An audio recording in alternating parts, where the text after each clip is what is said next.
And then just make sure when you guys talk, try to talk clearly into the mic so we can hear you. Thanks, man. Seth, you can start. Go ahead. Guys, congrats on the win. Both of you, give us a lowdown on what you think happened and what does this mean for the team going forward? Just to start defensively, I think we played an outstanding game today. I think, as a team, though, I think we played really great in the first half. In the second half, we got to clean some stuff up. But, it was great to get our first win at home, and I'm just really proud of the guys. Yeah, kind of what he hit on. In the first half, I was very pleased with the offense. We score all of our drive sides one. We can't have a turnover. We'll learn from that. But then in the second half, we got to be better. Can't take the foot off the gas. Because going on in the future, if we do that, then the team can sneak back in. We just need to play really good football all 4 quarters, but the defense played phenomenal, and that's what really helped us win today. What do you think happened in the second half with the offense? I think we just got content and comfortable. We were up 24-0, which is a positive, but you'd like to score or into every drive of points, and once we got to 24, we didn't do that. As far as the defense, my final question, as far as the defense, I thought a pretty outstanding game. How were you able to contain them? We just saw on film that they were kind of rotating quarterbacks, trying to figure out who to go with, and we knew they had some pretty good running backs, and their offensive line was pretty good, so we just had to make sure we could stop the run and kind of hold them to one-dimensional throwing the ball, because it's not something they do very well. But we just played really good complementary football on defense. Everybody was making the plays. Thank you, guys. Go ahead, Ken. Ken Kreitzer, Cam's Vets Media. Start with Caleb. Just defense is making plays. How important again was it to stop their first possession? Jack Bosom made a pressure that forced the punt.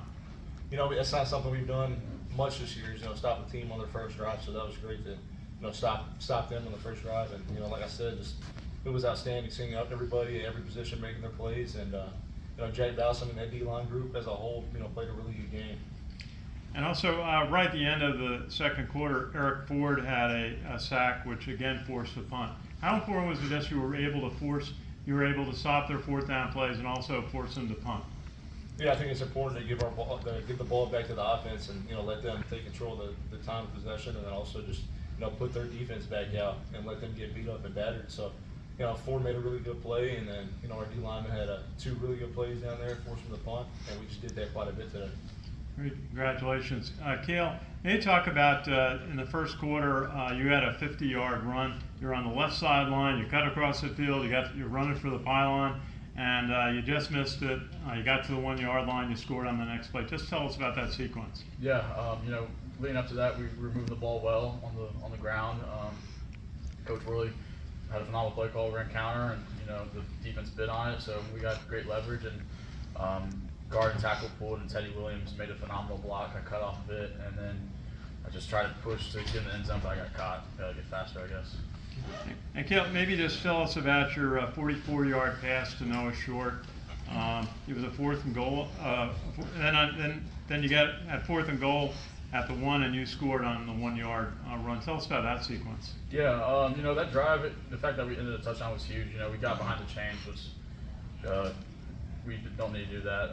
Getting 3rd and long is not the type of offense that we want to see. But we had a good play, installed that play today, and Noah ran a great route and got separation, and I was able to complete the pass. And then ultimately, scoring on that drive, coming from 3rd and 9 from the 50, and then being able to put 7 or 6 points in the end zone, that was huge. I got to ask you just the last question. To go 14-0 up, you had a 17-yard 17 play drive, 10:51, 85 yards.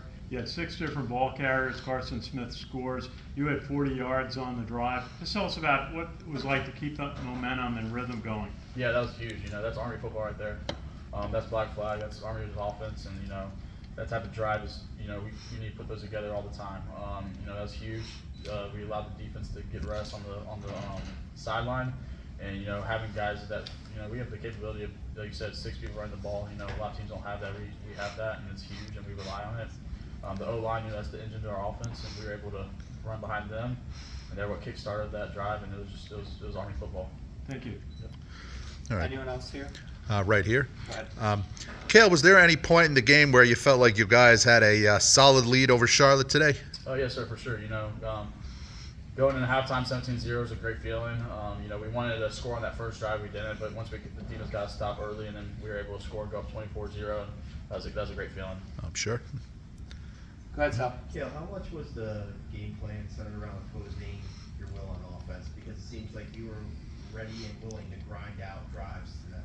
Yeah, you know, I think, and I hit on this earlier, me and Deco, we both do a great job of, you know, practicing practicing as if it's a game and putting ourselves in game situations. You know, it wasn't until Friday that I was got told by Coach Roy that I was going to be the guy. But you know, it's all practice. You know, there's peace and preparation. And when you practice as if you're a game, you know, when your numbers call, it's good. Coach Roy likes to run the quarterback. You know, we have great D-backs that can run the ball or block. We have a great offensive line, and you know, when we're getting 5 to 6 yards of carry, it's just why not? You know, keep going. Anyone else here? Go to Zoom. Joey Acano, go ahead. Hey guys, congratulations on the win. Caleb, first question for you. Looked like today was the most pressure you guys have gotten on opposing quarterbacks all season. The pressure was there on almost every pass play, and then it kind of complemented really well your short yardage run defense and all the turnovers on downs you guys caused. Talk a little bit about the pressure you were able to apply today. And the play the front seven, specifically the defensive line, I thought definitely had their best game of the season. Without a doubt, Joe, I think the defensive line did a phenomenal job of, you know, getting the quarterback off his spot and just causing some hurry-ups and pressure. And, you know, Badgers blitzing too, man, in ahead, you know, getting the quarterback off his spot. You know, it was just a great job in the box, and, you know, it's something we got to continue to do moving forward to, you know, be successful in defense. Thanks, Caleb. And last question for Cale. On the other side, you know, somebody mentioned it, Army kind of dominated in the trenches a lot of the day, specifically the mom in the first half.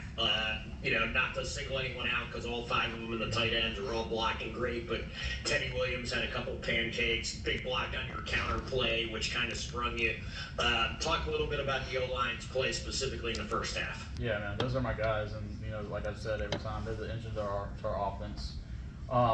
They're phenomenal. You know, last year they got voted the best O-line in the country, and you know, I wouldn't put it past them this year as well. You know, those guys, all 5 of them are incredible. Our tight ends are incredible, and they just impose their will. You know, and when they're moving the D line, creating a new line of scrimmage 4 or 3 yards off the ball, it's an awesome feeling. I love running behind each and every one of them, and you know, they're awesome. Thanks, guys. Ken McMillan.